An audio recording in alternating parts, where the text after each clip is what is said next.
And we're back with another episode of the Lakers Fast Break Podcast. It's Gerald Glassford coming right back at you here from Lakers Fast Break Pop Culture Cosmos, where we cover the latest news and trends in pop culture each and every week, twice a week, wherever you get your podcasts. On our latest PC Multiverse on the Pop Culture Cosmos, it's our State of Pro Wrestling as John Orlando from the PVD Cast and I go over the latest fallout from All In, what the WWE is doing, and also as well, we pay tribute to Sid Udy, who passed away earlier this week. So go ahead and check out a great show today on the Pop Culture Cosmos channel, wherever you get your podcast. Plus also as well, Inside Sports, Fantasy Football. It's, of course, drafting season. We just had our draft last night with myself and my co-host Chris Ardieri, Joe Soros having his drafts.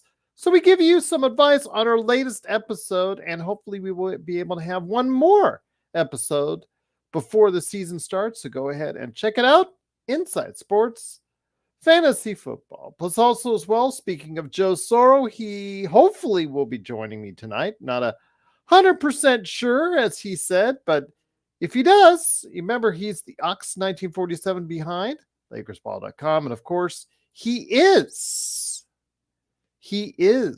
also as well the owner of Simblades with a Y.com. Our good friends also as well, John Costa, Clutch Talk and Lakers Corner. I just popped the famous, now infamous episode that you guys have been really hard on him about in regards to his Lakers all-time draft. Go ahead and check it out today, wherever you get your podcasts as well. Plus also Clutch Talk and Lakers Corner is what he does. Also, we're on those channels, so big shout out to you if you're watching there. Also as well, of course, our good friends at the Lakerholics crew, Lakerholics.com. I don't believe they are doing a show this weekend because of travel on the Labor Day weekend, but if they do, we'll pop it right here. But also check out what they have to say, especially Laker Tom and Jamie Sweet at Lakerholics.com. Plus also our good friend John McCallion. He is back on YouTube doing shows there. Lakers in 5, Empire Jeff TV, who's covering a lot with the Dodgers as of late as they make their drive towards the MLB playoffs. Lakers in 5, still at it. And they had a video the other day with something we're going to talk about that obviously was bad news for something that they were trying to go ahead and bring to life. So we will go ahead and discuss one of those things today here on the show. But big shout out to them as well. And also Daniel Barry Sports Highlights. But also want to give the biggest shout out to our member, a part of our membership plan, Mr. Xbox himself, Mark in Australia. Go ahead and become a member today to get the latest emojis, get some badges, get some cool stuff there as far as that's concerned. Also, as well, you get a big shout out from us, and it's just $2.99 to help support this channel, the channel known as the Lakers Fast Break Podcast. So we've been off a couple days because it's still that time of the year. It's pretty darn slow on the news cycle, but I'm rustled up a couple things here and there to go ahead and talk about for this evening. What did that slap nut say now? Oh my gosh. Jeff Jarrett indeed. JEFFJARRETT. So yes, catching you up to date on what's going to go on and what's been going on with the NBA. I wanted to go ahead. I always will shout you out, Xbox. As a member, I will always shout you out, indeed. But of course, the first and foremost thing I wanted to go ahead and touch on, I know Lakers fans are a little disappointed, but it does not look like, unless LeBron wants to go up north, Steph Curry, much to the delight of Golden State Warriors fans, has agreed to a one-year extension worth a reported $62.6 million for the 26-27 season. I believe he will be the first, as of now, unless maybe somebody signs a different contract, but he will be the first to go over the $60 million mark when he earns it in that season, and because he will be in, I think that's his year 38 year. He can only sign for 1 year extension. So yes, according to league rules. So that's good for the Warriors and bad for the Lakers. If you do want that Stephen Curry, LeBron James matchup, as far as them teaming together after what we saw in the final two games, the gold medal run for the Team USA in the Olympics. Unfortunately, that does not look like it's going to happen for the Lakers. So that's disappointing news for number one.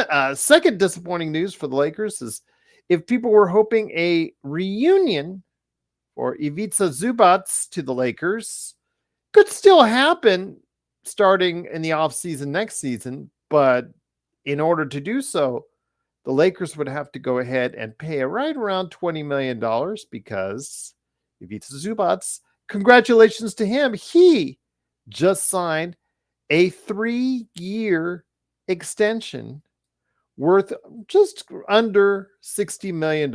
So he looks like he's going to be a foundational piece for the Drippers in the new toilet bowl, aka the Intuit Dome, for the next 3 years beyond this one. But I am happy for him that he signed the contract because the fact is we didn't want him to leave in the first place. Most Lakers fans like myself really appreciated having him here and, always wish him the best. He did play well in the Dallas playoff series, upping his points per game to right around 16 and a half. And obviously that was a good look for him during the time when they needed the most. Didn't quite work out as well for the Clippers as always, but still big extension for him.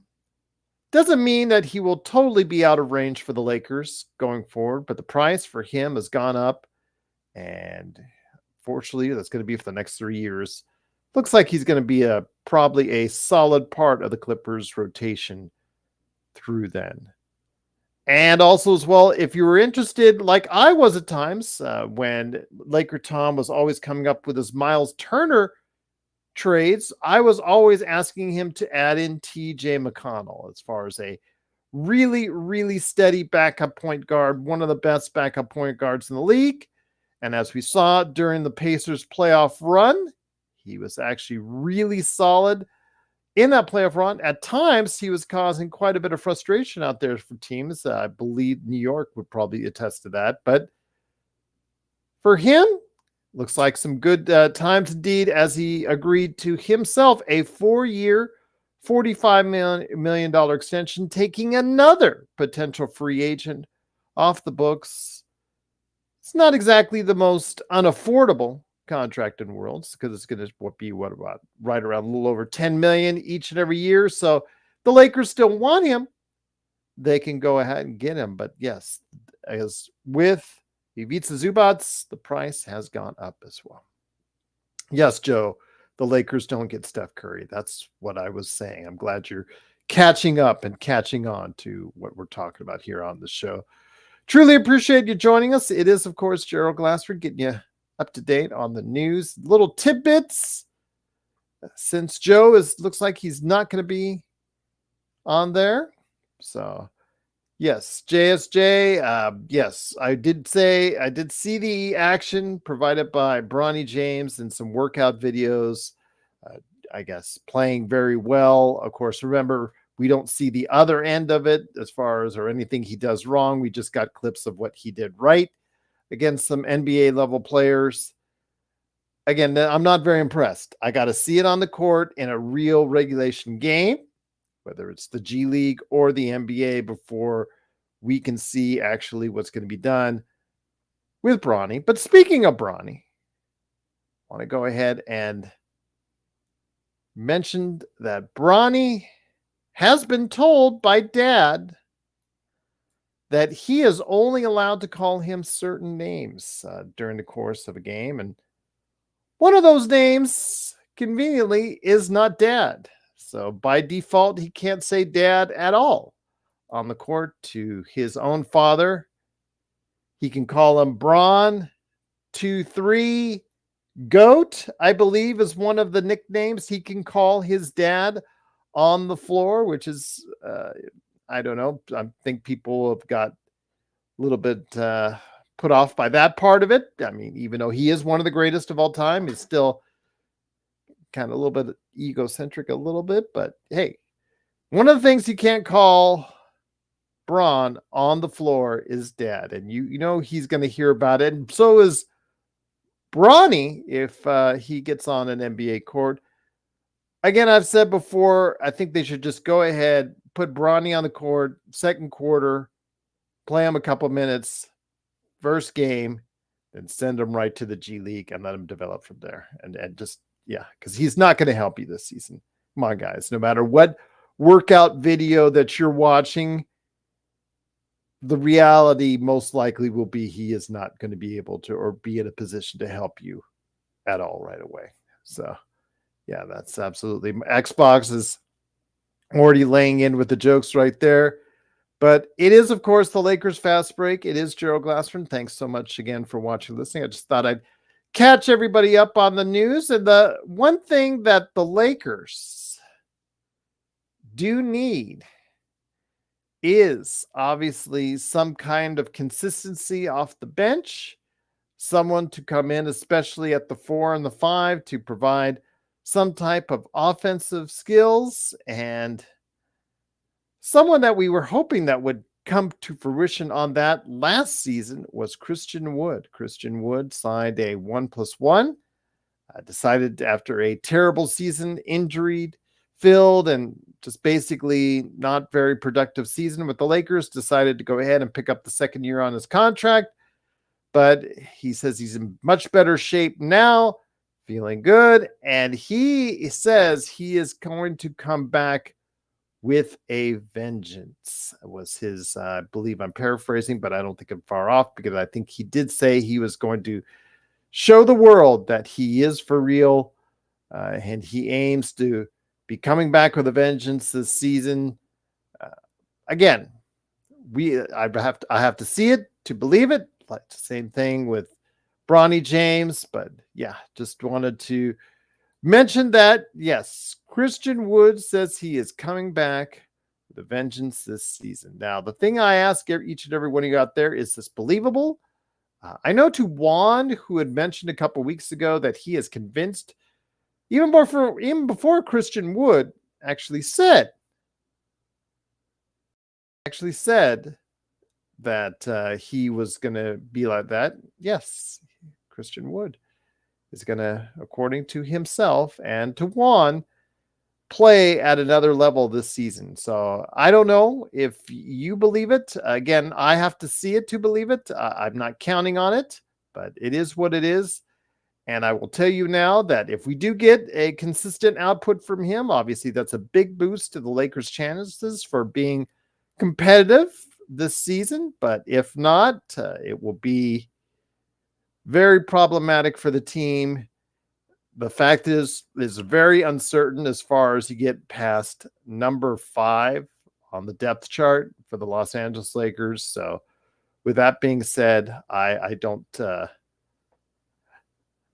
hold out much confidence in his words. I need to see actions as well. So we'll see. Again, this could be the year he reverts back to the year that he did average close to a double-double. I believe it was with Houston when he did, but that was a very desperate and losing team, which, if things don't fall the right way, could happen for the Los Angeles Lakers, and that would not be good. But it is what it is right here as far as the Lakers are concerned. So that essentially gets you caught up with what's gone on in a very slow week, but I did want to go ahead and come on just for a few minutes to go ahead and chat with you about that out there. So please let me know your thoughts on Christian Wood.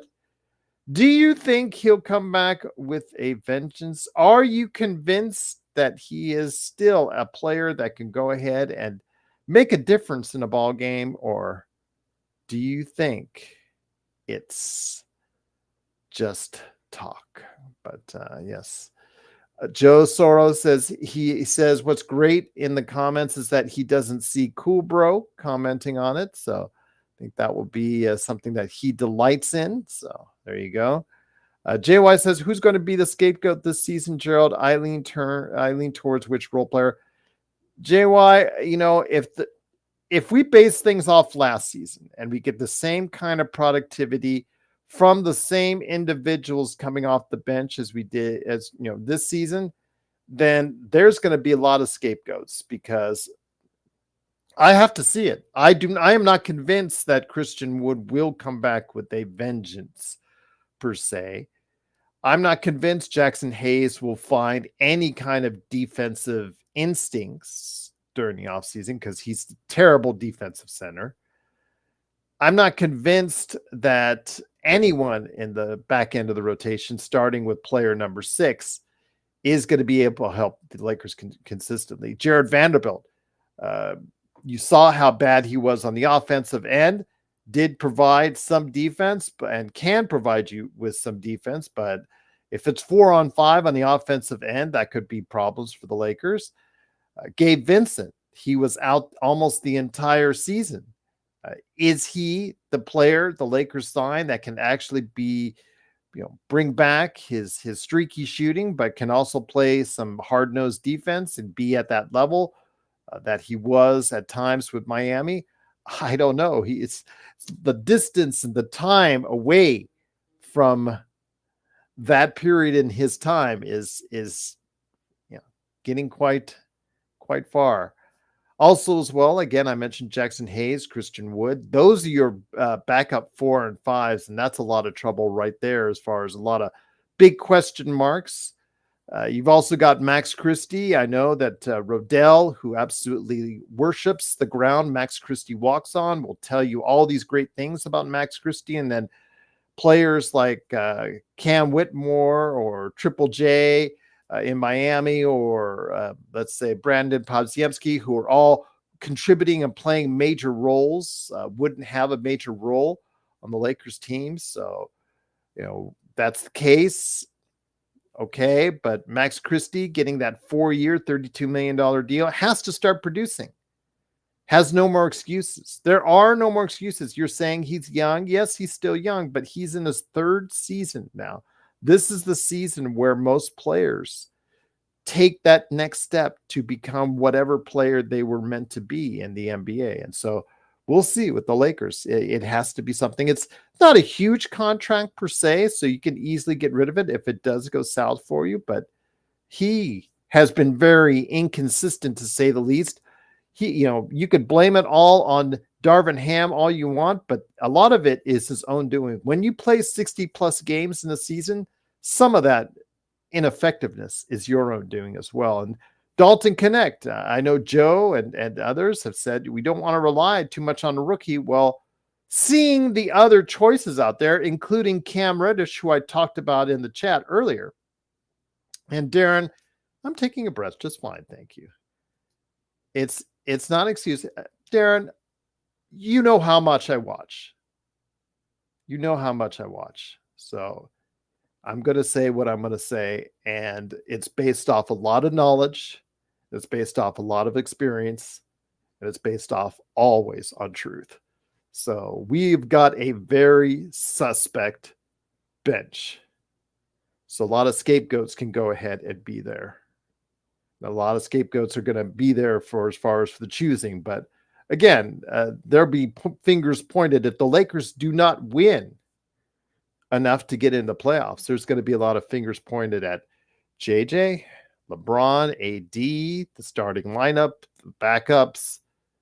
So if you say the role players are going to be a problem, I can't say I blame you, because the role players, for the most part, did not impress last season, even though the Lakers did manage to sneak into the playoff mix.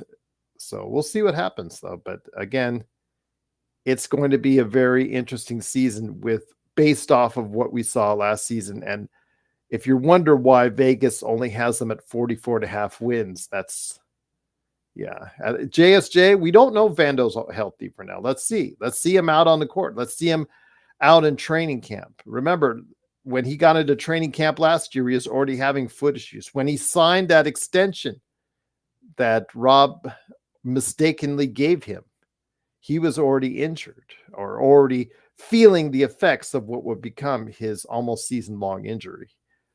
Kurt Affair says, what do you think of Lonnie Walker and his Exhibit 10 for the Celtics?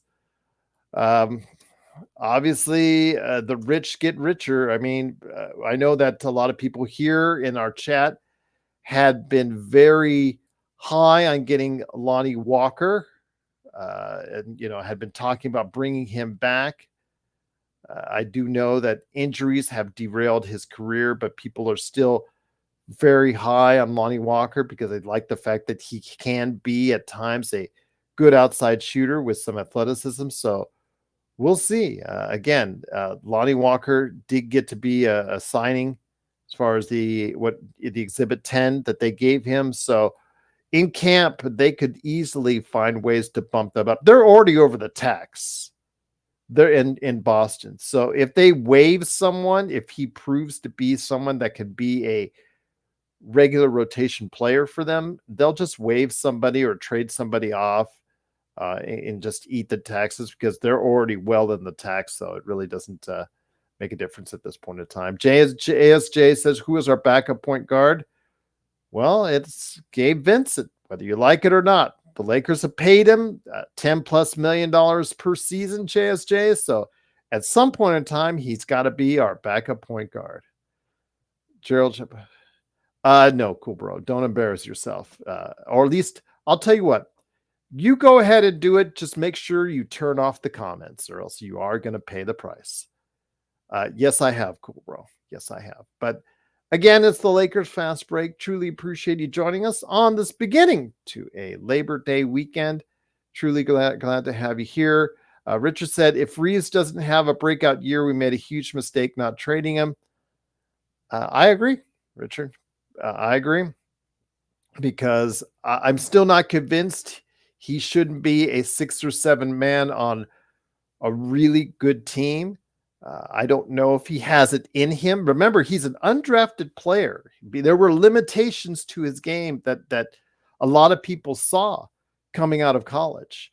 So he does still have some of those limitations. But if he does improve his game, he starts shooting right around 40%. He's able to continue his good effort on defense and help work out his playmaking skills even more. You never know. JJ could take him to that next level, but if he's still the same player that he has been continuously going forward, that's a good player, a solid player in the league, we'll see. That just from the starting shooting guard standpoint, a solid player is still not going to get it done for us in the playoffs, and that's a problem. So we'll have to wait and see how that works out. But again, if you can find a way to sweeten the roster at some point in time, and still have Rui or Reeves on there, which I doubt you would have, because if you're making any major trade, they're probably those one or both of those individuals would probably be a part of it.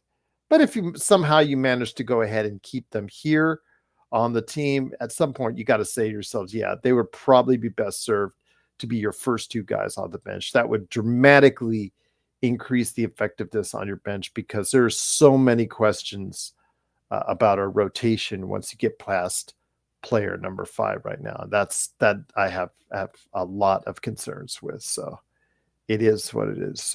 No two-way players except AD. Very well said, Darren. There is no two-way players on AD. That's a very bad evaluation by one Rob Pelinka. Even our latest draft choice, Dalton Connect. I mean, he is definitely not a two-way player. Again, we were talking about it the other day. And if we can get him and Alfred Esmond, back on, we're targeting a Monday return to finish off our conversation. I'm going to reach out to Legend as well. If that's the case, I see you, Joe. I'll get you here in just a sec. With Dalton Connect, yeah, if he can get it to an adequate level, but still, that's not a two-way player. But here in the non-camera world that he's in, good man indeed. He is Ox1947 to LakersBall.com and the master and ruler piece of simblades.com. It is Joe Soro. Joe, just catching people up on the week. Not a whole lot of news, but some signings to take some players, future free agents off the board for the Lakers. So that's kind of a bummer. No reunion for LeBron and Curry. That's a bummer. Christian Wood is coming back with a vengeance. Is that a bummer too? This offseason has been one of the more bummers of all bummers, if I had to recollect. I heard today that Jalen Hood-Schifino hit 26 straight threes in practice, and everyone seems to be pretty excited about that. And don't forget the Bronny against THT. And I've seen some posts where you can tell they're pumping up the bullshit on that, and it's exhausting. It's hard to actually go online now, where it used to be kind of the sanctuary because TV had gotten so bad, and TV has gotten worse too, where I could find certain things online where I could read legitimate news, but now it's all fluff and BS. It's all the fact that there's actually people posting how Steph's not coming to LA is it only goes to show you how pathetic sports news and news in general has gotten. And we have no one to blame other than the mindless, dumb shit people who allow these things to happen. And I want to make an announcement to all the idiots out there who continue to click the clickbait and actually think this stuff is real, or you're just curious to click on it. The hell with you and the hell with whatever you do all day. Seriously, you waste so many people's times with this garbage, and I'm just ready for the season to start so we can get a real understanding of what is going to happen here, not fluff, not bull crap, and not a bunch of feel-good stuff that doesn't really exist. Now, I've been going back and forth with Empire Jeff during the Dodger games. Empire Jeff is doing a show right now for the Dodgers, and the utter idiocy of this leadership of the Dodgers. Mind you, they won 10-9, so we're supposed to be happy about that. But the fact that this moron and anyone who is calling the shots here, if it's not him, at least, for me, it's funny. Somebody puts me in a position of power and then all of a sudden says, well, he's not really in power. And if you're one of those people who allows yourself to be a puppet bitch, well, it's still your fault because you're allowing yourself to be the puppet.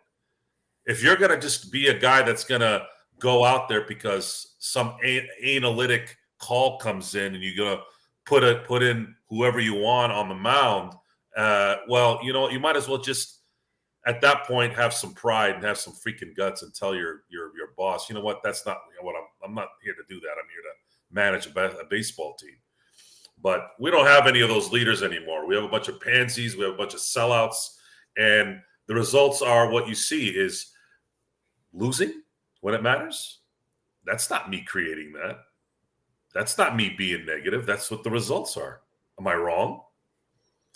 Oh, Joe, you don't get it. Oh, Joe, you're not going to win every year. How about we win once in a while, at least? Oh, well, we won in 2020. Yeah, 2020. This team was supposed to win 3 or 4 World Series since 2013. They've been winning division titles for almost a decade and a half, and we have one title to show for it. And looking at how the Lakers have been constructed, all I'm hearing is a bunch of fluff and a bunch of muff. Now, I'm not going to say I'm going to change you, Joe. I'll change your mind on it, Joe, because obviously I respect when it comes to the Dodgers, I'm going to bequeath to you on that. But the Dodgers do have the best record in the major leagues. I'm not trying to say anything right now. And I know it's the regular season, so you can only take it from it so much. And It's only a game over the Yankees and a couple games over the Phillies, but they have overtaken the Phillies for the best record in the MLB. If you didn't know anything about baseball and you watch today's game, it is the ultimate evidence in how a talented team is held back by its manager. Oh, I watched the other one, the other loss against the Orioles. That was bad enough. You had the absolute stubbornness of these assholes in continuing to put Old Yeller out there in important games. This is an important game, folks. It's an important series. This could end the division race this weekend.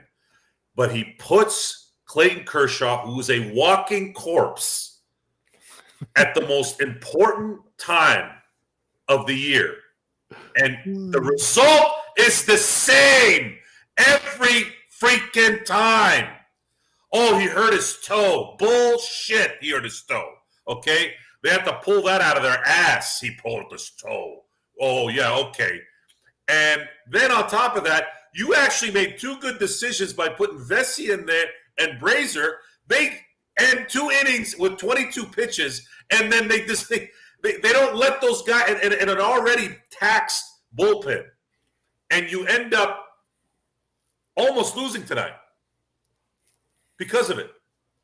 The inability to make the right decisions, at least most of the time, when you have this much talent, is mind-boggling to me. And I'm not going to buy the bullshit about analytics and Friedman and Kasten and the Guggenheims, and you can blame God at this point because it's not them, it's the manager. He doesn't know what the fuck he's doing. And if it is Friedman, then his ass needs to get killed. If he's trying to throw Roberts out there to be his little guinea pig, well, somebody needs to make the call. Oh, well, Joe, they got Otani. Yeah, they got Yamamoto. Oh, they got Glass now. Okay, fine. You're great at getting talent. We have one fucking World Series in 11 years. One. Okay. So I am tired. I don't like losing when you're not supposed to lose. I'm used to winning. I'm a winner. I win. We don't win, at least sometimes, I'm going to start calling you out. There's been dead years here for no reason. Think about that. 21, 22, 23. We're on 24 now. This is 4 straight seasons. And we've won a total of 1 playoff game since 2022. And they've won 211 games in those 2 years. And then whatever's coming this year. At what point does it change? At what point do you stop doing the same thing over and over again? The second I saw Kershaw starting today, I have been in a bad mood. The second I saw him starting today, I was in a bad mood because I knew what was going to happen, and it fucking happened. Sorry, I gotta let it out. I'm just tired. We're here for you, man. It's a very slow week. Of the same goddamn freaking movie, man. This is not one of those movies I want to watch over and over again. This is like watching Battlefield Earth. Oh my gosh, with John Travolta. There you go. It's like watching Battlefield Earth over and over again. And I'm talking to Jeff, and I know I wear people out with this stuff because you can tell. I can always tell when I'm wearing people out because people want to feel good, right? Well, guys, I thought winning was supposed to feel good and smart play. That makes me feel good. Can you at least compete? Can you make one damn decision that isn't so obvious all the time and results in shit? Kershaw needs to not pitch anymore in Major League Baseball. He needs to go home. That's it. You want to keep him in the dugout to be the cheerleader? Fine. He is done. No, do not put him in the bullpen either.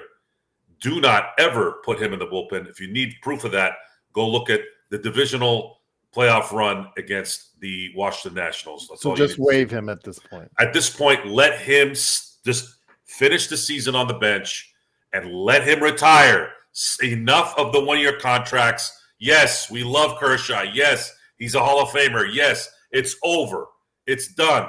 Just like Westbrook was done in 2022 with his Hall of Fame career, Kershaw has been done for years now, and they keep putting him in these positions and really setting him up to die, which is not really his fault. He's not going to say no. He's a competitor. I get it. We love him for that. But he's not good enough. He's done. He's been done. Focus on the freaking weapons you have now and stop wasting our goddamn time. Once again, it is the Lakers fast break. I think it is. Yes, absolutely. I'm hoping it is. Anyways, with a little bit of Dodgers mixed in. It's Gerald Glassford.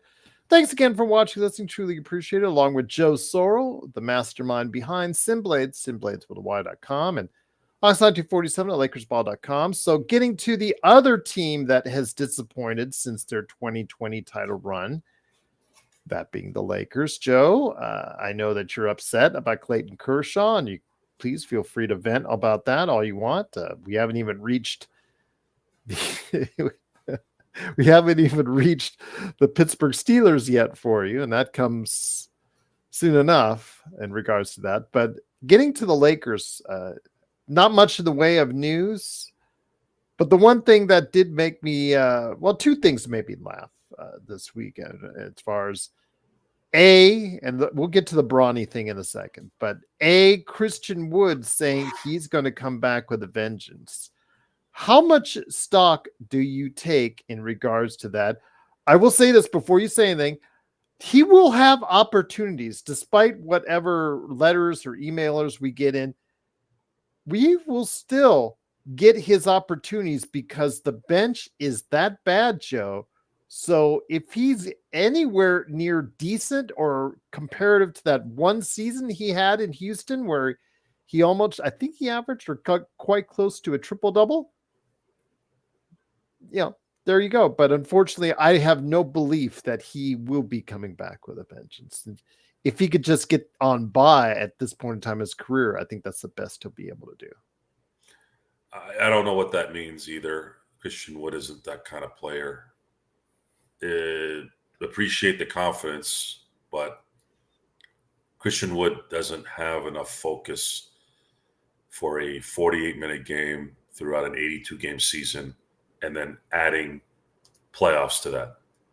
And it's not just Christian Wood. It's very hard for a lot of other players in the NBA to stay focused. We've seen a lot of players that play well, that have talent, that have great talent, great physical prowess, physical prowess.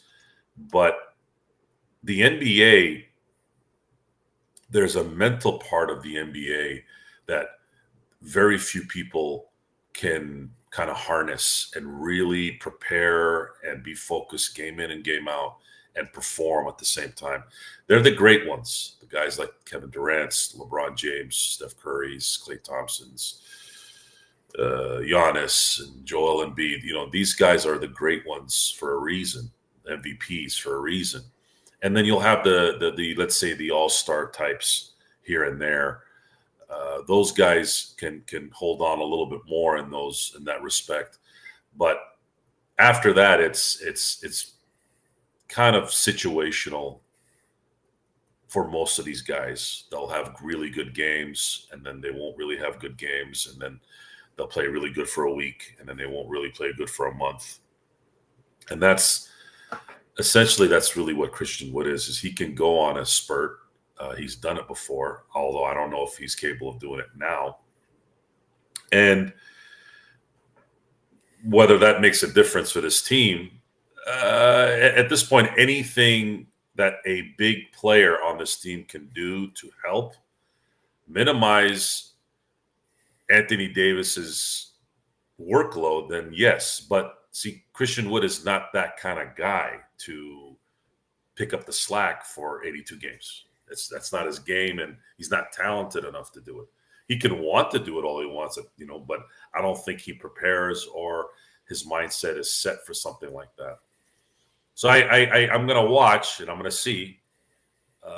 I still feel bad for Christian Wood last year. I don't know what it was about the video that he was in where he was looking for his kid, and there was some lady kind of being derogatory to him. And I don't know, that never really, that whole thing never really sat well with me. Being someone who's got kids, if I'm looking for my kid and someone's not opening the door, I'll be like, you have really, if you want to see the wolf blow the house down, you're going to see it. Otherwise, you open the door. And I just felt like ever since that video, like things went downhill with Christian Wood. And a lot of these guys have outside distractions that create this inconsistency as well. As Richard mentioned in our chat. So, yeah. So there you go. So, the Regal Beagle, I think, was what he mentioned. I thought that was pretty funny. So, well, the Regal Beagle is from, for those of you who don't know, is from one of my favorite sitcoms of all time, The Three's Company. Mm-hmm.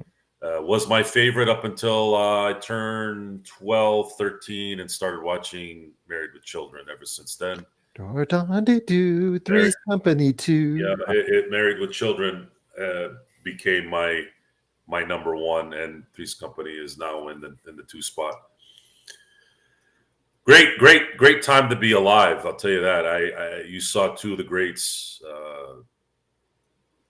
perform in those 2 series, and that's Mr. John Ritter, and of course Ed O'Neill as Al Bundy.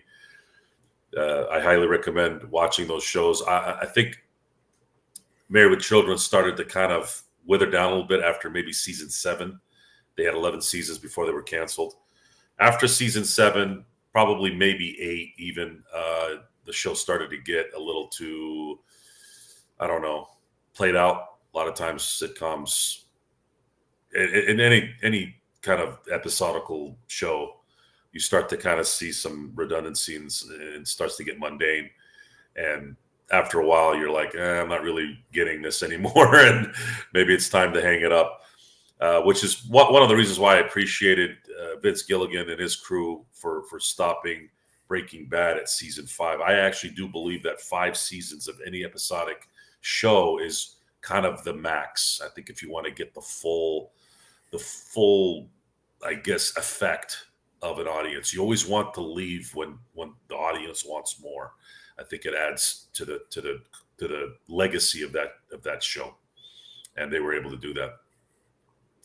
So with that said, I think you and I need to see Christian Wood put it out there, just like Bronny put it out there in an NBA regulation game before, I would say. I don't think I need to see anything, honestly. I know basketball very well.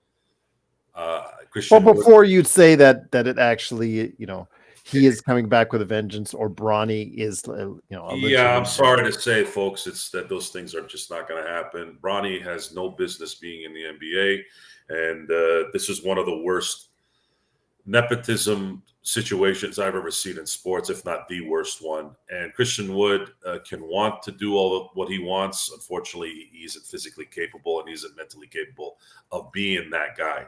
This isn't me trying to be mean or negative. It's just what it is. There's no reason for someone like Christian Wood to not be doing what he thinks he can do already. And Bronny James can film himself doing practices all he wants. He is a very short for NBA standards. He has no elite athleticism. He has no ball handling skills. He can't get past his guy, either going right or left. Can't shoot and can't really defend.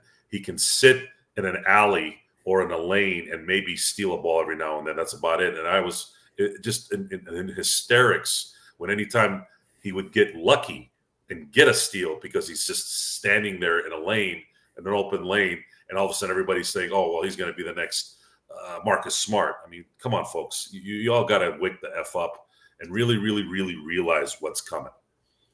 And I'm not going to come back on here and tell you I told you so. That's not how I work. I want the Lakers to win, but this is not looking good. It's not looking good. It didn't look good today.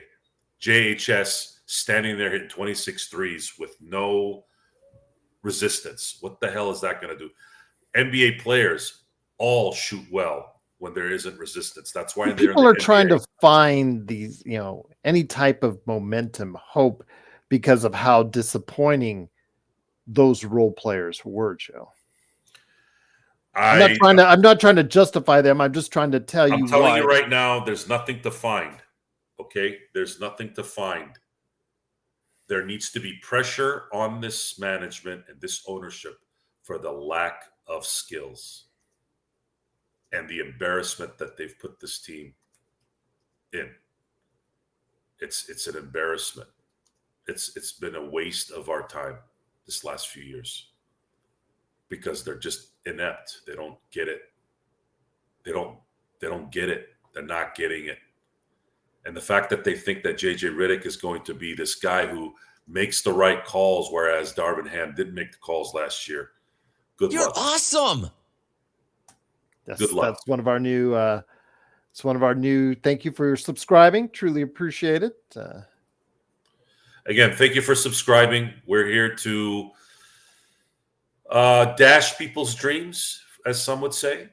I know I am hated when I go red in a lot of areas. I thrive in being in the red. Not because I'm right. It's because I want there to be an understanding of what the real truth is. I'm not going to go down that road with you, so I'll just leave it back to the Lakers and Talking about sports. Well, you said red, so okay. Huh? Never mind. You got problems, dude. You got problems. I was talking about cars red. That's cars, like when you go in the red, when you get the 9 RPMs, when you have your car in the red. Well, we're making much. Bring up politics with this BS that I just said. You're never really. You didn't relate it to cars. Into politics. You didn't add in. You pulled the word red you into were politics. Not clear. I'm talking about what happens when you're in the red in a car. Clear at all about relating. No, you brought it up. You brought it up. That's because you pulled that out your ass. Well, because you didn't mention anything about cars. You just said in the red. You just red what? Why did you go politics on that one? Red because it's 2024. It's election year. Fuck that. No, I meant red like a car. Everyone knows that with a brain. No, you don't. No, red. Give me a fucking break. Fuck the red and fuck the blue. By the way, okay, I don't give a shit about blue or red. Okay, well there you go. That's better. All right. And on that note, the one signing that I think, well, actually 2 signings from potential free agents the Lakers could have looked at next year. TJ McConnell and Ivica Zubac both signed 3 and 4 year extensions respectively. And I think they're good moves for those teams, Joe, but I don't know what free agency is going to look like, Joe, on a yearly basis, but free agency is not what it used to be. Oh, no, they've destroyed it. The NBA has absolutely destroyed free agency. The only time we're going to be excited about free agency is what 3rd or 4th tier player is going to go to make a title team better. That's it. The superstars, gone. They'll never be free agents anymore. I mean, something really bad would have to happen for anyone to be a legitimate free agent. Yeah, TJ McConnell signed a 4-year extension for a little over $10 million a year. That's actually pretty good deal for Indiana because you can still move him on that kind of deal. But as one of the best backup point guards in the league, which right now is a big question mark for the Lakers that we're hoping Gabe Vincent can actually hook up to. But yeah, tell me guys out there, would you rather have TJ McConnell, who just proved in the playoffs? I mean, he played pretty darn good in the playoffs, Joe, at times. And, Gabe Vincent, who is injured virtually all of last season. I mean, I know who I pick for my backup point guard, but again, we're stuck with what we're stuck with. But Ivica Zubac, anybody who is dreaming of him returning back to the Lakers to pair alongside AD, I think that's pretty much washed under the rug. I don't know when that was even a discussion, to be honest with anybody. There's the Lakers have to now develop players instead of picking their favorite great player like they have for 50 years. That's what's at stake. That's what's been announced by Mr. Pelinka. My question is, who is going to develop these guys that are going to come out supposedly? Rob Pelinka, LeBron James, JJ Redick. Who's going to develop these young players? And the NBA is a superstar league. Up until the 2019 season, the, let's say, number one player was always in the top 5 in the draft, at least from 1978. So since Magic came on board, I could go back before then, but I just wanted to kind of keep it within modern times at the time. So for 40 years, up until 2019, every team that won a championship had a top 5 pick on its team. And only 2 teams in those 40 years were the ones that had the top 5 pick. Every other team before that, or I should say beyond that, they were top 3 picks. So what does that tell you, Gerald? You have to have that top 3 or top 5 pick to win championships. That's what it said. Now in 2019, the anomaly was it was a Kawhi Leonard led Toronto team that won. Kawhi Leonard was the 17th pick overall, right? I don't think anybody else was a top 5 pick. If Durant doesn't get injured in that series, even if Clay gets injured, I'm pretty sure that Golden State probably wins. And then after that, of course, goes back to the same thing. So there's only been one team since 1978. That was the Toronto team in 2019 that won a championship without a top 5 pick winning a championship. That statistic needs to be in everyone's mind, that the Lakers have really 2 choices once this thing disintegrates. You either suck ass and hope you draft a superstar, which they did do that 3 years in a row, and they came up lame all 3 years. Because that's what your future is at this point. That's what the NBA has structured, all in the name of money. They did this all for money, right? Oh, well, that's what it's about, Joe. That's what they want to play for. Well, now we're going to have to watch, the Charlotte Hornets, Orlando Magic, New Orleans Hornets, New Orleans Pelicans, whatever they call themselves these days that no one knows about. Now we have to watch these teams. Thank you very much. We appreciate it. Xbox, thank you again for gifting the membership, but I'm just going to say on behalf of Joe and myself, not in any layer of hell would I ever let Cool Bro even close to my daughters. And I think Joe would say the same. So I'll just leave it at that. So I don't know what you all are reading, but I'm glad I'm not reading a lot of the posts, because this is you should be glad. Unfortunately, I am. There's not a chance. Even if I am dead, I will come back to life and still prevent that. It'll be a cool day in hell. Yeah. You notice we're both using hell and Hades as the pretext for that. Yeah, absolutely not. So we'll just say that. But again, it is the Lakers Fast Break. It is Joe Soro along with me, Gerald Glassford. Thanks so much again for watching, listening. Truly appreciate it. But before we head on out, Joe, here we go. Now I'm going to you have as much to say on this as you want, as explicit as you want to say it on it, although that never really stopped you before. But I'm sure you heard what happened earlier this week in regards to Bronny and LeBron. And I guess Bronny was given the question about what does Bronny call his own father out on the court when they play in an NBA game. And I guess the one thing he cannot call his dad is dad on the court. He can call him, and I was reading this, Joe, and it was just made me scratch my head. 2-3, I think, is one of the names he can call him. I think he can call him Bron, and I think he can call him Goat. And I'm not kidding. That's actual quotes on what Bronny says that he can call his dad on the court. So okay, so let's your thoughts, my friend. Let's Go talk to about it. that. Now, let's say I'm in a room talking to LeBron and his stooges, and I go really loud. Did you really tell your son you can call you the GOAT? Yeah. What do you think his response would be?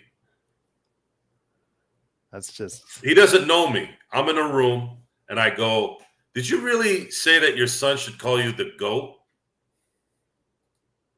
What do you think his response would be? I mean, it's crazy. He'd probably ignore me, probably passive aggressive me. His boys probably start acting like they're tough, like they're gonna do something, right? That's what they do. That's what LeBron does. That's what his crew probably does. I mean, the ass hattery of this is not only hilarious, but only proof on why the venom is so potent right now. These guys are giving me every bit the juice to get at them. They deserve the pain of the words. Whether they get it, whether it gets to them or not, one day it might get to them. I don't know when. We'll have to wait and see. But seriously, this isn't internet trolling. This isn't some jackass like the Skip Baylesses or the loudmouths like Stephen A. Smith yapping and creating the drama. This is legitimate response to this bullshit. You ask me a question, folks. Ask me, do you really, or answer me the question, actually, I should say. Do you think these guys are serious about winning a championship with this horse shit? You tell me. Is this a guy that's focused on winning a championship? What are we here for watching all this? Why do you think I haven't been on every day? You think I haven't been on every day because I'm busy? Sure, I can use that excuse. But what it is it's at what point does it get tiring? What point do we get to before we say, you know what? You guys are a bunch of broken, scrambled eggs thrown in a shit box. The amount this freaking guy loves in terms of himself, it's really Jennifer Lopez level. That's pretty astronomical, folks. I don't know if there's anyone on this planet that loves himself more than LeBron James, except maybe for Jennifer Lopez. How bad is that? It's not good. It's so hard to cheer for this guy. It's so hard. No. It's not like Shaq being arrogant and calling himself all these nicknames. He's about the show a little bit. But this guy, LeBron James, I wouldn't be shocked if he gets up in the morning and looks at himself in the mirror and really wants. I mean, you could even say he's Alex Rodriguez level. Except I don't see it as much with Alex Rodriguez. LeBron, it's like every week, every month, it's nonstop with this guy. And then the first response from all his fans is, "Oh, you're just hating." No, I'm not hating. I am not hating. This guy is a chump. He is a chump. And I'd say it to his face. I'd say it to Rich Paul's face. I'd say it to Maverick Carter's face. I'd say it to all of them. I wouldn't say it in front of his wife. I don't want his family involved in any of this. I talk to those three chumps and tell them, tell your boy to stop licking himself on camera every time I see him on TV. Seriously, are you all here about winning championships, or you want to just lick each other up?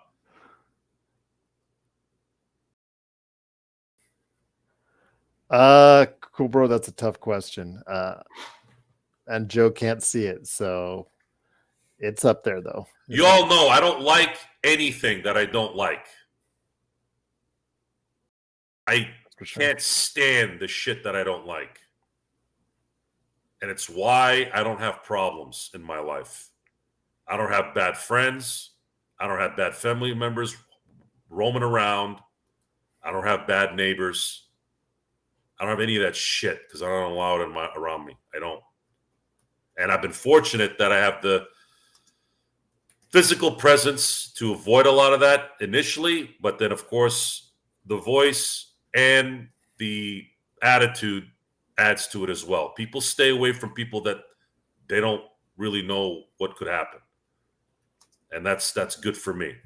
But as far as commentating about sports, commentating about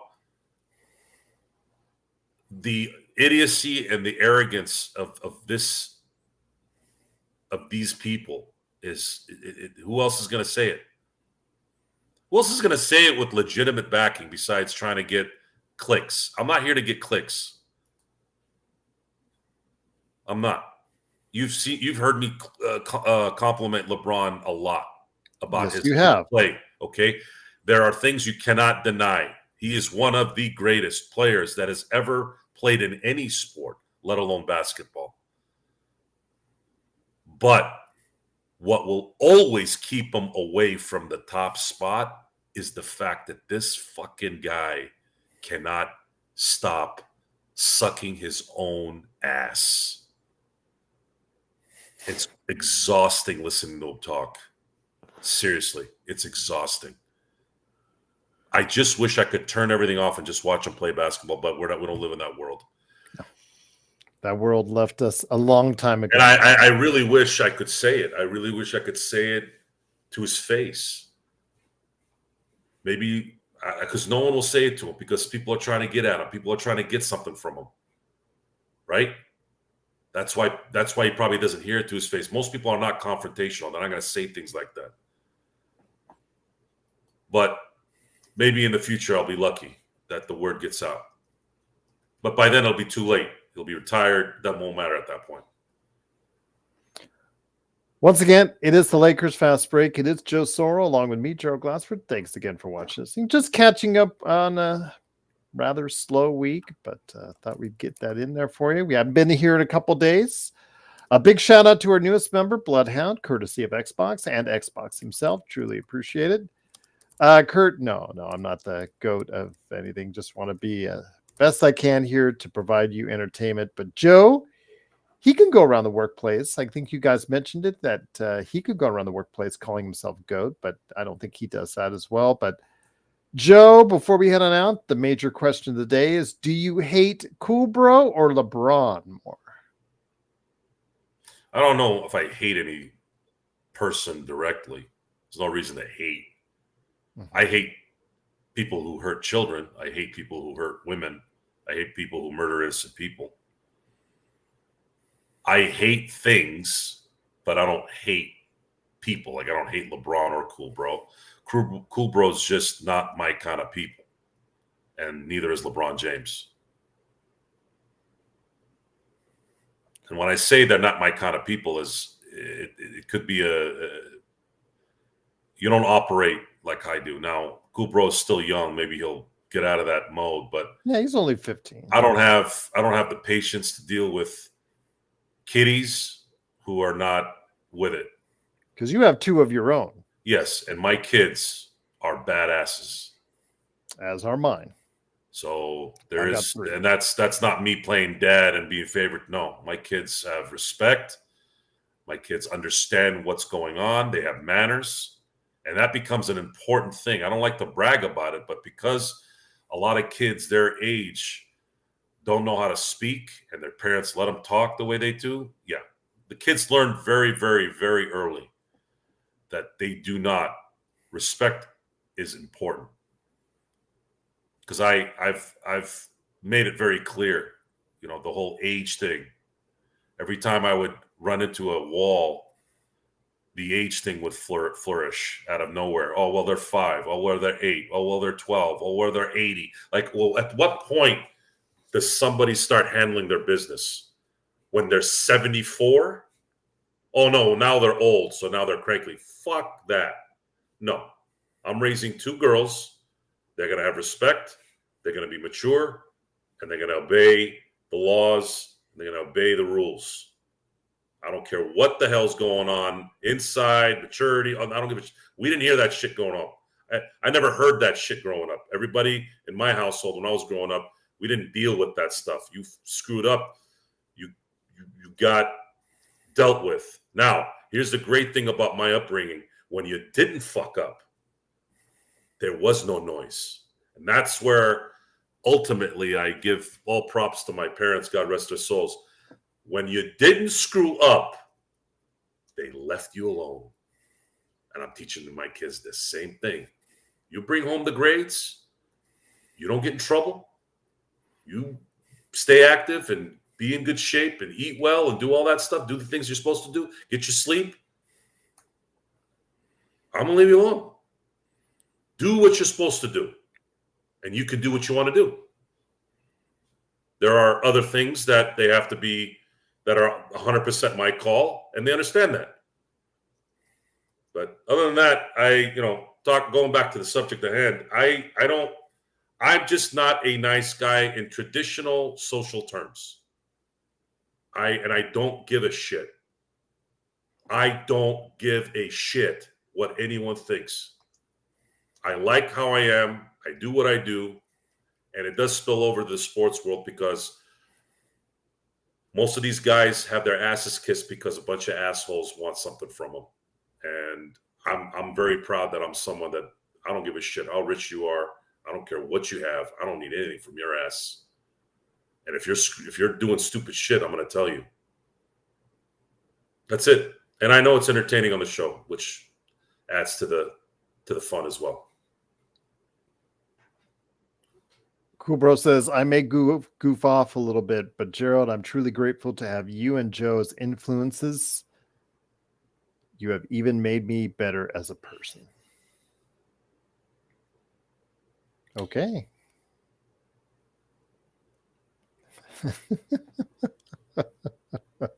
Joe doesn't know how to answer that. You did that on your own. We had nothing to do with it. That's what I thought. Sports Baby, good to have you here. I know your Indiana Pacers got a little bit better for a little bit longer with the TJ McConnell signing. Again, I called him one of the best backup point guards in the league. I think we saw that during the course of the playoffs. Really heady player.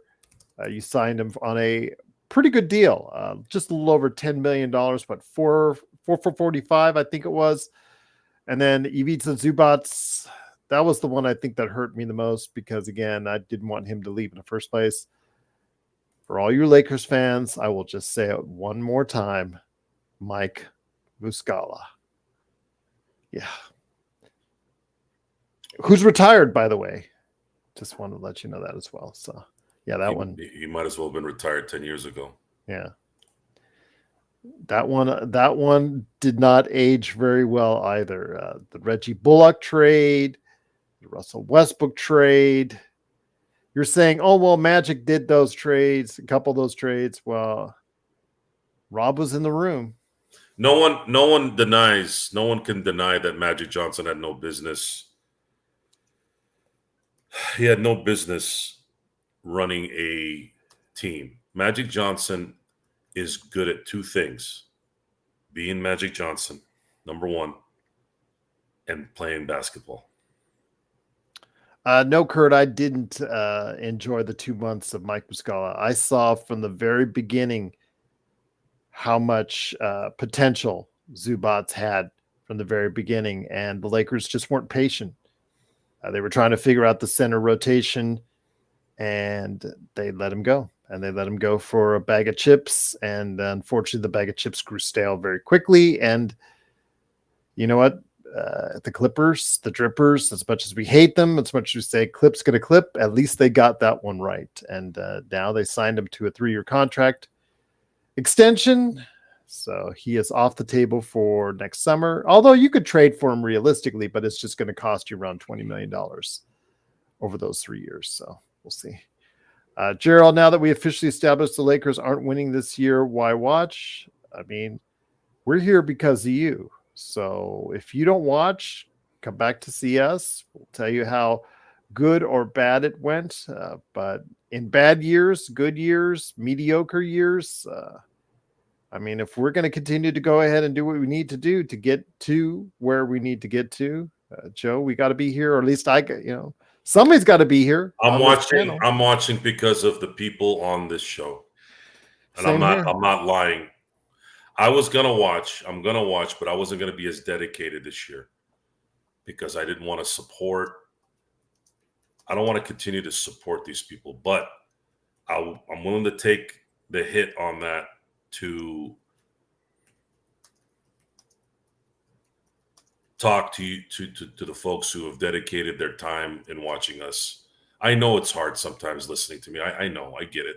You know, sometimes it's exhausting. Sometimes you want positiveness, and I get it. It's hard to be negative all the time in that respect. But I can't do it. I did it the last couple of years. I think that's probably why it's worse this year. I was fine last year and the year before. I had kind of come to the realization that the Lakers are likely not going to compete the way they needed to, and I kind of was hopeful. But this last offseason just it took me out. I couldn't handle it anymore. Kind of reminds me of the Luke Walton second half of Luke Walton's coaching career. At that point I had missed a Laker game in the decade, and I finally had to stop watching. I couldn't handle the losing. I don't handle losing very well. Never have. I just can't. Losing just eats at my insides. I can't handle it. JSJ had a good question, though, before we head on out. What is the most random Lakers signing? I don't know if he meant all time or recently, but that is actually a very good question. You have thoughts on that, Joe, before we head on out? Is it all time or recent? I don't know if he clarified that, so I'm going to ask him right now. Was it recently or all time? JSJ. Yeah, let us know in the comments if it's recently or recently. He said recently. So yeah, all time, that'd be a tough one. Recent as in like the last few years, or yeah, right let's say since the championship in the bubble. Because I think Kurt Affair is right. You would go the Mozgov Dang deals. Those are, but let's just say since the bubble. The most random signing. Mm-hmm. I think that's a good question.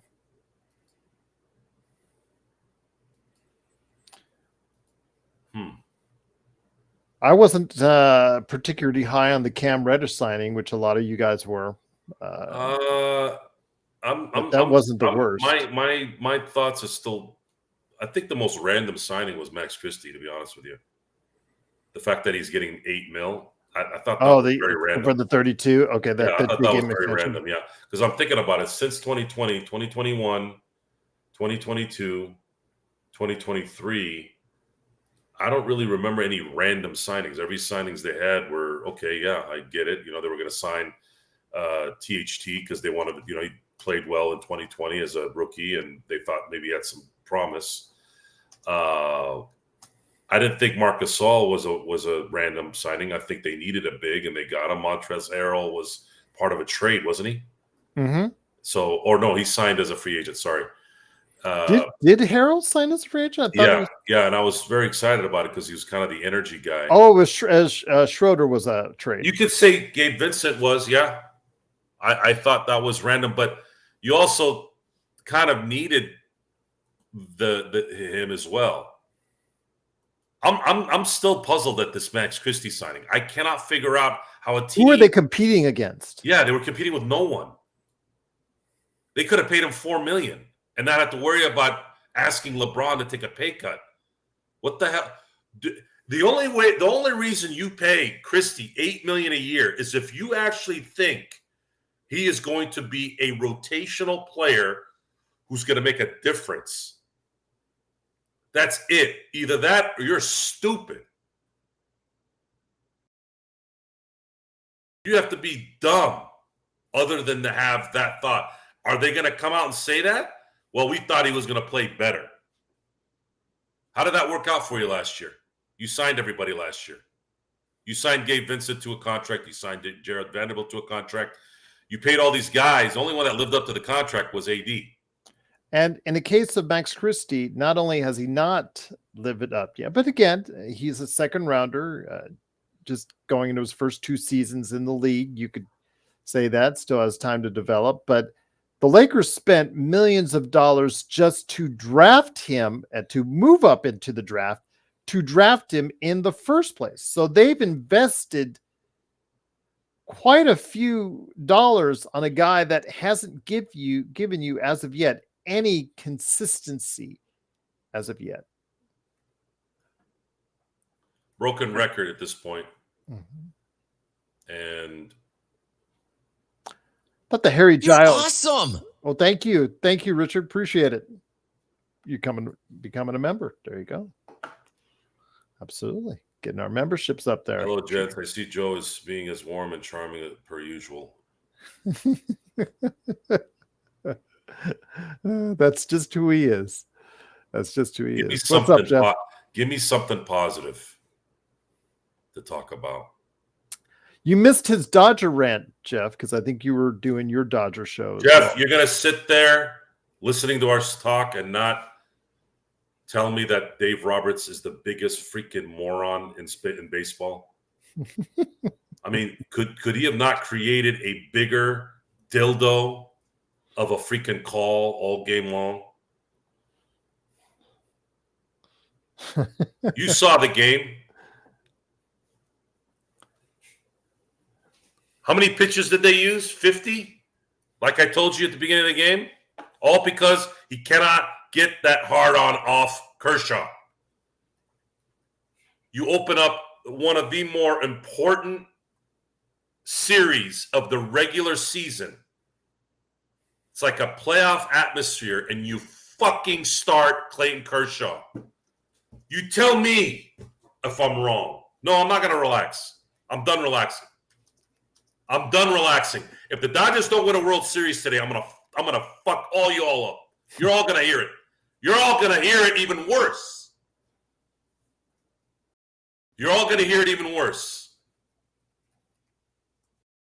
Stop making excuses for that guy. Stop.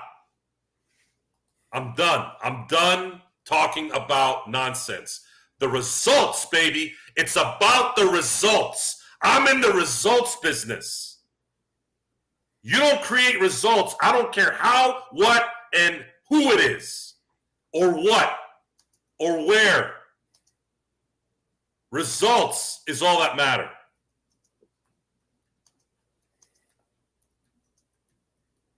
No, they can win a World Series today by not playing Kershaw. Get your shit ready now. Get your mindset ready now to dominate. There's a reason why Michael Jordan played 82 the last 3 years with the Bulls. Hell, he played 82 games in one of the years he played at Washington. You ain't going to take every game, every series serious and then get into the playoffs. I don't know what to tell you, bro. I really don't know. I'd like to think that's where you came from too. That's what I like to see. I want to see focus. You all getting paid. These guys are getting paid more money than anybody ever in the history of sports, and they become more dandelion as they go on top of it. Like, really, you're getting more money than ever, and you're still complaining about time and games and bullshit. No, fuck that. I'm not doing that. No, you're getting paid all this money. I want you to win. $7,000, I would equate it to Russell Westbrook. He's just not that player. When he came to the Lakers, he wasn't that player anymore. And with Kershaw, I understand he might be one of the greatest pitchers in Dodger history, whatever you want to put him in the pantheon of pitching, but that's in the past. That's not who he is now. And Joe is about winning championships this year, winning a World Series this year. And I can't blame him. And if you've got the team with the best record in Major League Baseball and you have glaring weaknesses like that on your roster, like Joe says, as with Roberts' moves the past few years in the playoffs, it can come back to haunt you. And it has. Tired of it. I'm done with this. I can't blame you, Joe. I'm tired. I'm tired of it. I'm tired of just the weak ass people everywhere. These are supposed to be grown ass men. These are supposed to be professionals making stupid little league decisions. They're just not the players that they were $7,000. So that's why I was equating one to the And other. Kershaw was great until 2021. His ass should have been gone after 2021. Seven was saying Kershaw was an all-star last year. So, how was Kershaw in game 1 in the playoffs last year? Pray tell. You want me to tell you?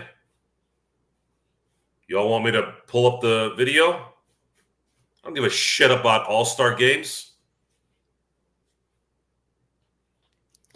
Empire Jeff says he's no Roberts cheerleader either. He just Right. knows he wasn't going Hey, anywhere. But this year might be different. Jeff, didn't I tell you already the stats on the Cy Young? Do I have to repeat it now on here? No, I don't like anyone. I don't like chokers when it matters. I like ballers when it matters. Ask me about Santonio Holmes. You'll never hear me say a bad thing about him because that guy came clutch every time he touched the ball when it mattered. I think for Joe Bloodhound, it was what he did in the playoffs or didn't do in the playoffs. I think that's what he's trying to get. So this business of sports is about what you do when it matters, not what you do on April 26th. You hear me, Jeff? I don't give a shit about April 26th. I don't give a shit about August 1. I don't care about September 13th. I care about what happens in October and the beginning of November. That's where greatness comes out. let's end this on a Lakers note with Jalen Hood-Schifino. Again, you talked about the fact that the footage came out that he supposedly made, 26 out of 26 and three-pointers, blah, blah, blah, blah, blah. One of his major areas of weakness in the little amount of time that we saw him last season. I just looked up his contract, Joe. And yes, it is a 4-year contract that he signed. He still has 3 years left. The last years being 3, 4, and 6. But the last 2 years are a club option. Should he have another disappointing season, or the back flares up, or that's something that might be a long-term issue for him going forward, you think the Lakers might pull the plug early on JHS? I don't know. With this team, I don't know.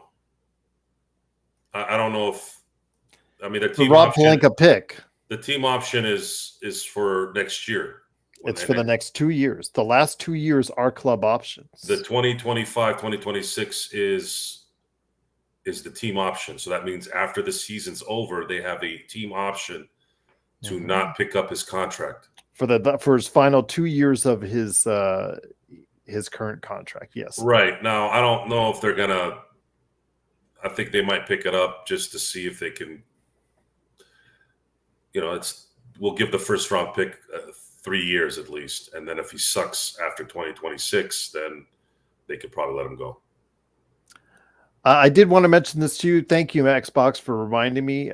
Joe, I know you said you kind of were, especially on Inside Sports Fantasy Football, talking about how you had to help others and don't really particularly care for that. But Xbox has been really good to you and I. He would love to get a weekly NFL tipping segment, just who will win head-to-head. Don't expect it, but keep it in mind because I think he's going to be involved in some parlays. I can tell you, yeah, I can tell you for entertainment purposes. Yeah, entertainment purposes. If it's just simple win versus loss versus trying to cover, I think I'd be open to that.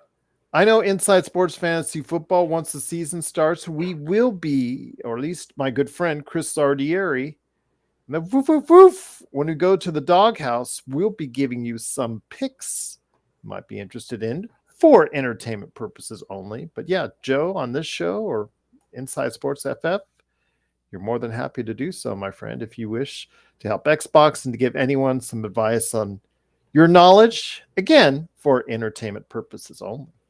Well, the NFL right now is an intriguing one. I think the kickoff rule right now looks about as dinky as Roger Goodell on a good day. The excitement is to see if KC can three-peat. I think they have a very good chance of three-peating. They do. And I'm interested in seeing what happens with the Jets, and I'm also interested in seeing what happens with Devontae Adams should the Raiders start the season 0-4. Does he demand a trade, and does he go to New York, and does New York sacrifice a first-round pick to get Adams to New York if the Jets are starting to compete? There's a lot of that kind of stuff that we can look forward to. And then this is the year of the receiver, it seems, and everybody wants to get paid. Brendan Ayuk just got paid. Jefferson right now is the highest paid. I believe he's the highest paid receiver, and Jamar Chase is waiting to get paid $35 million plus a penny on top of that. At least that's what he's asking Mike Brown and his cheap ass and his shitty organization. It's gonna be as far as just hey guys, the Steelers are. I think the Steelers are in some way tanking. Not officially, they'll never come out and say that, but this is as close to kind of tanking as you can get. Is there a good quarterback at the top of the list? No. Russell Wilson, for those of you who have been watching the NFL for a long time, I might have brought this up on the fantasy football show.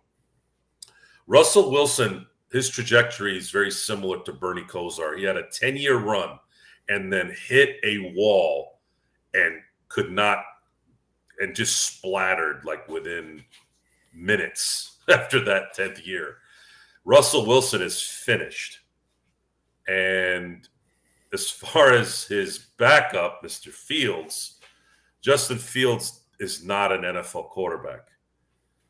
And the other piece of evidence that I feel is obvious that the Steelers are probably tanking is they didn't pick up their starting running back's 5th year. Now, what's intriguing about that is they hired Arthur Smith, who's the former coach of the Falcons. This is the same offensive coordinator who coached Tennessee with Derrick Henry and that juggernaut of a running game and defense and a serviceable quarterback, which is what they're trying to do in Pittsburgh this year. The only issue is he doesn't really have a Derrick Henry, and Tannehill was probably a better quarterback than Russell Wilson is now, and definitely a better quarterback than Justin Fields. So, yeah, TJ Watt is still on your team, but TJ Watt can't score touchdowns for you, at least not in the way a good offense can. So, the Steelers might have one of the most difficult second half schedules I've ever seen in football. They're playing all six of their division games in the second half of the year. And then the 2 games that they're not playing a divisional team is Philly and Kansas City. Last question of the day. Super chat. Thank you so much for the super chat. $7,000. This is a really good one. You're going to like this one, Joe, being the mafioso that you are. Joe and Gerald, the best mafia movie between Goodfellas, Casino, The Godfather, Bronx Tale, or Scarface? It's like choosing between my kids. I knew you were going to say that. Honestly, I cannot get off Godfather and Goodfellas as the number one. I can't. Now, The Bronx Tale is sometimes sneaks in there as a number one. If I had to pick, it's got to be Goodfellas. I would say, it's really difficult to pick Goodfellas over The Godfather.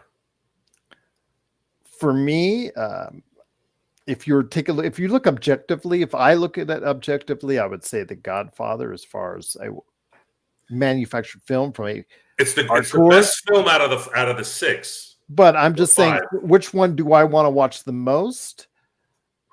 I would probably say Scarface, slightly over Goodfellas and Casino. Goodfellas and Casino, I loop in. I could watch those 2 back to back all the time and have no problems doing. But Scarface, it's just to me, it just was. It not only is a look at 80s culture, Just, all the iconic things that were said and done in that pick, the performances, Al Pacino being so over the top, comment on, what 80s lifestyle and of course the drug culture at that time. I think for me, the most one I've rewatched, to be honest with you, although I have rewatched Casino and Goodfellas a few times as well, but Scarface is the one I played the most. I replayed the most, to be honest. The Godfather is the best movie out of the 5. Yeah, I would say The Godfather. But as far as the one I would pick, and it's by the same distance as the runner in the 100-yard dash in the Olympics. What was his name? Forgot. But anyways, yeah, it's by a nose hair. Yeah, no, that's a great question. Absolutely fantastic question, Seven. JSJ, that's a question in the wrong way. Madam Web or Morbius? I'm a big. I like Dakota Johnson. You're gonna have to really like Dakota Johnson. So. I like her. I like. She's not the greatest actress that ever lived, but there's something about her personality that I do like, and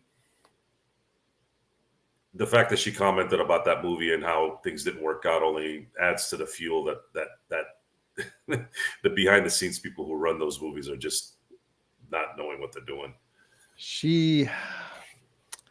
Her acting skills, I don't know. She's been in quite a few movies. I don't think it's a coincidence, to be honest with you, Joe. She has to be in the right setting in the right movie, because if she's not, her acting prowess, she can't lift up a movie like, the 50 Shades. Yeah, made a ton of money, but they're critically derided movies. And same thing with Madam Web. She needs a good script to go off of for her to really accentuate her skills.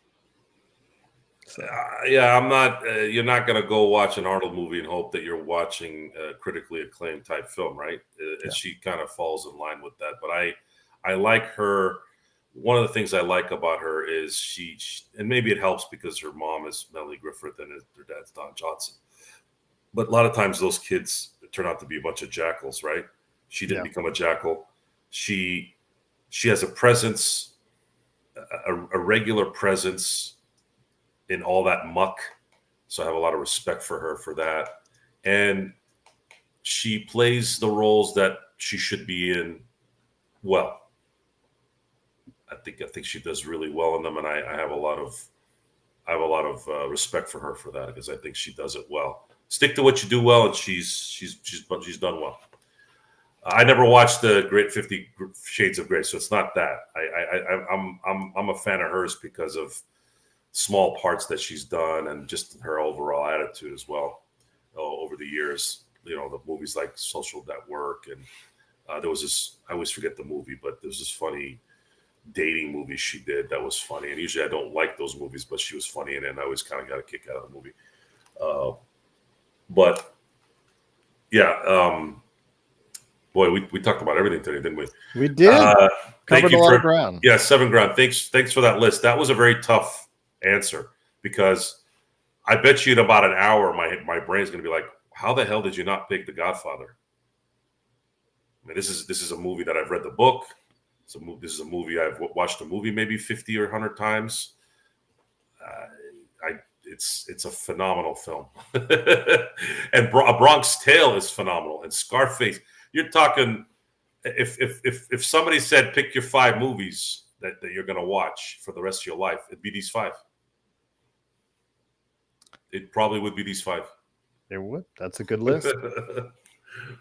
And on that note, it is, of course, the Lakers Fast Break. Truly appreciate you joining us. Hopefully you will have a safe and happy Labor Day weekend. I don't think we'll have the Lakerholics on this weekend, so maybe Joe and I can find a day, Saturday or Sunday, to stop by. I know Monday I'm trying to line up Alfred Esmond and hopefully Legend 350 to come back with us to talk about the worst off seasons for NBA teams, to finish that off. So hopefully we can do that then. But Joe, any last thoughts, my friend, before we head on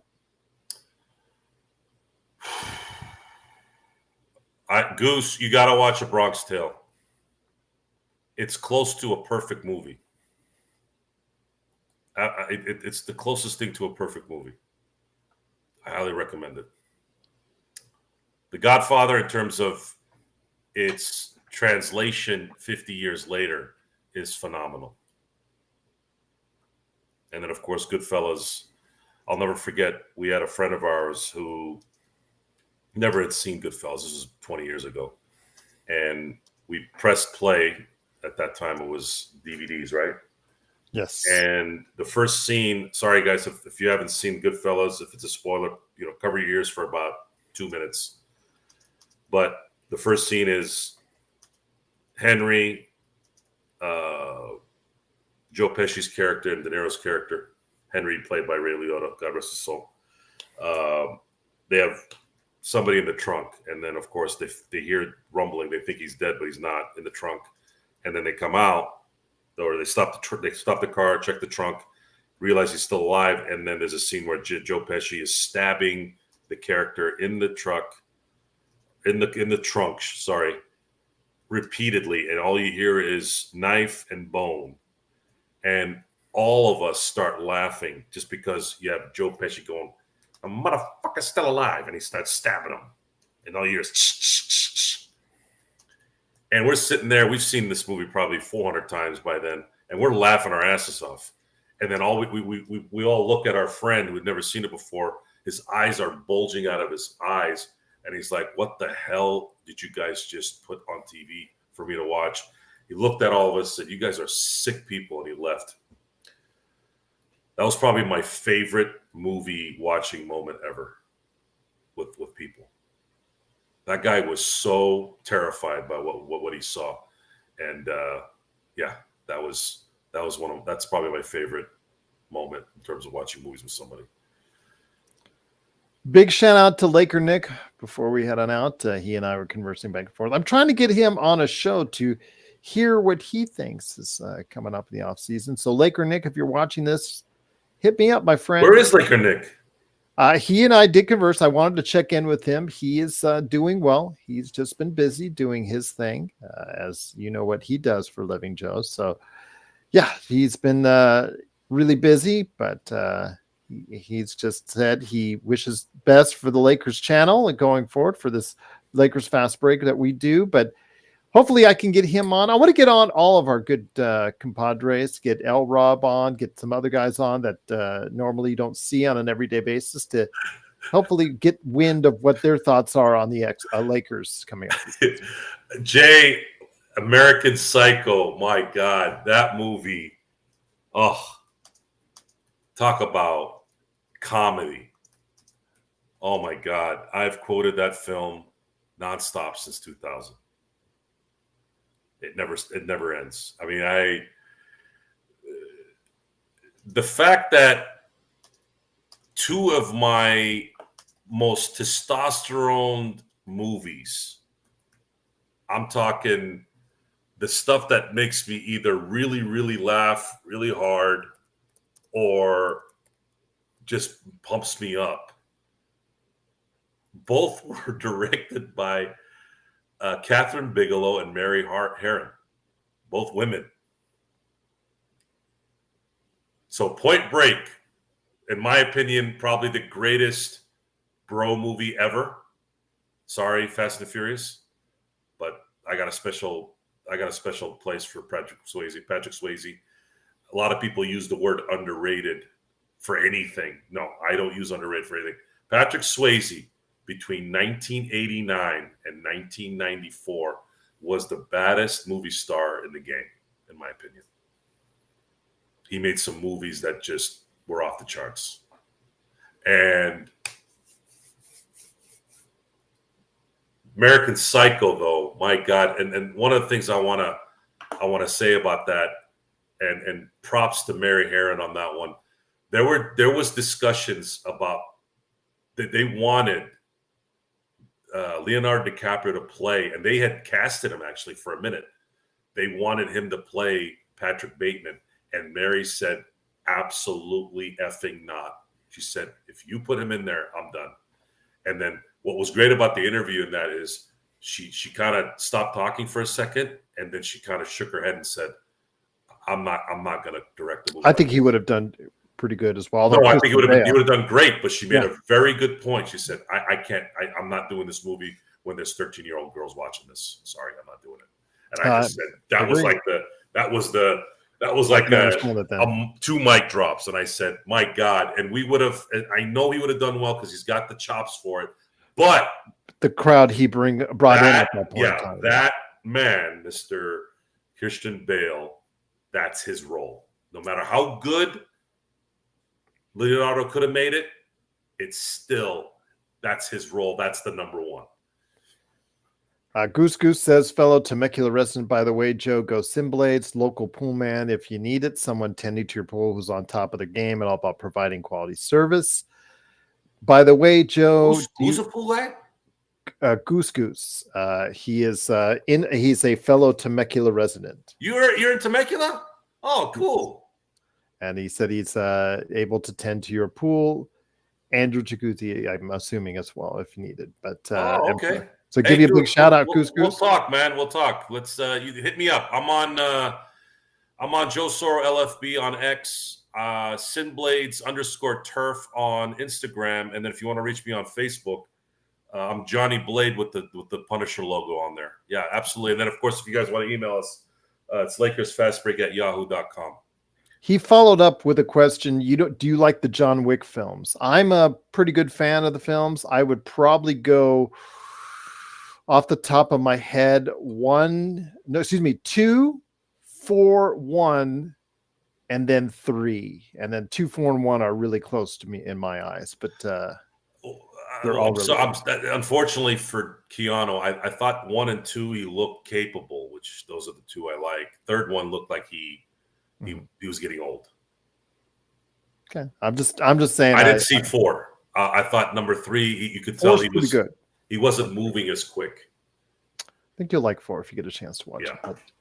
But, speaking of Leo, what are your thoughts on Wolf of Wall Street? I think it's a really solid movie. JSJ, I thought that movie is one of his better performances. But should have won an Oscar for that one. A little over the top, but I liked it. And I thought Jonah Hill killed it. But yes, unfortunately, with those teeth. Yeah, unfortunately, he's kind of become a slop since then. Lost a lot of weight, so for his health. I don't know. I don't really. It's about the choices, but you're right. It's about the choices you make as far as acting. You could tell he's on dope too. You know, sometimes you could just tell, and he's kind of obnoxious now. All right, but on that note, truly appreciate it. Goose says 4 is pretty solid, but 1 and 2 are my favorites. Yeah, I just loop in 4, 1, and 2. I think they're all 3 of those are good as far as watching is concerned. 3 is okay, but I'll leave it at that. But once again, it is the Lakers Fast Break. Truly appreciate you joining us, Joe. I'm hoping that you and your family and everybody else out there has a safe and happy Labor Day weekend. Again, we'll see if we can pop on one of those days, Saturday, Sunday. Can't guarantee it, but I can try. And we'll see what we can do about Monday, that's for sure. Monday, I'm looking forward to having a good show. But any last thoughts before we head on out? Pretty slow right now in the NBA, so it's really hard to manufacture. Well, we can talk about other things. That's fine. Well, we could try and get John Costa to come back on for a redo on this Lakers all-time draft. I don't want to watch John Costa do any drafts ever again. Sorry, John. He killed the information on the bubble championship. I thought it was hilarious. He killed that one. He was awesome in that one. And then completely melded in on the draft thing. And I think a lot of that has to do with the fact that he's 25. He's only been around since 99. So what is he really going to remember in terms of drafting that's going to resonate? I should, you know what? I will make an effort to contact him this weekend to see if he can get on his neighbors so you guys can maybe have that debate sooner rather than later. I'll see if I can, the Lakers they've only had, I believe, only one All-Star since John has been alive. They've only drafted one All-Star since then. Everything has been through trades and free agency. Well, there you So go. you all know who that is? I want to see if anybody can remember right away. Who is the only Lakers I'm All-Star? talking about an All-Star as a Laker too, by the way, not somewhere else. Just as a guess. Who was the only Laker that was drafted as a Laker and made the All-Star team as a Lakers since 1999? Was it Ingram? No, Ingram wasn't an All-Star when he was a Laker. Okay. I'll give you a hint in a few seconds. I want to see if anybody else knows. All right. Anybody else before we head on out? Anyone? Bueller? Only Lakers player this century that was drafted by the Lakers to become an All-Star. Make an All-Star team. I'll tell you right now in terms of where he was drafted. No, because that would have been during the 90s, Kurt, wouldn't it? Eddie Jones? No. Jones was drafted in 1994. This century. We're talking about since 99. I'll give you guys 10 more seconds.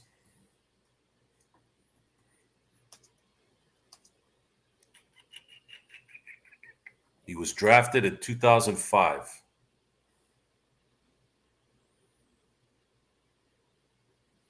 No, you said for this century. No, since John Costa's been alive. That was the point of it. Oh, so, okay. That would include 1999 as well. 99 through now. Oh, yeah, that's true. 2005, folks. But there you go. Jay got it. Good job, Jay. Yes. Andrew Bynum, 1 year. Andrew Bynum, right. 1 year. D'Lo was an All-Star, but he was an All-Star for Brooklyn. For the Nets. Yeah, not Lakers. And Brennan was an All-Star for the Pelicans. Although that technically is correct that he was an All-Star as far as the Lakers drafting him, and he was an All-Star. Yeah, but that means nothing to us. I'm talking about Sorry, Goose. I'm trying to get it. We're talking about Laker as a Laker player. Yes. Okay. So it goes to show you the Lakers don't draft All-Stars.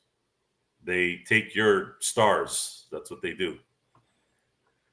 And that's why they got a lot of rotation players around the league that are former Lakers and not on the Lakers. And we could use some of those rotation players right now because our rotation after number 5 is pretty bad. At least if you're going by last year's sentiments. So. Indeed.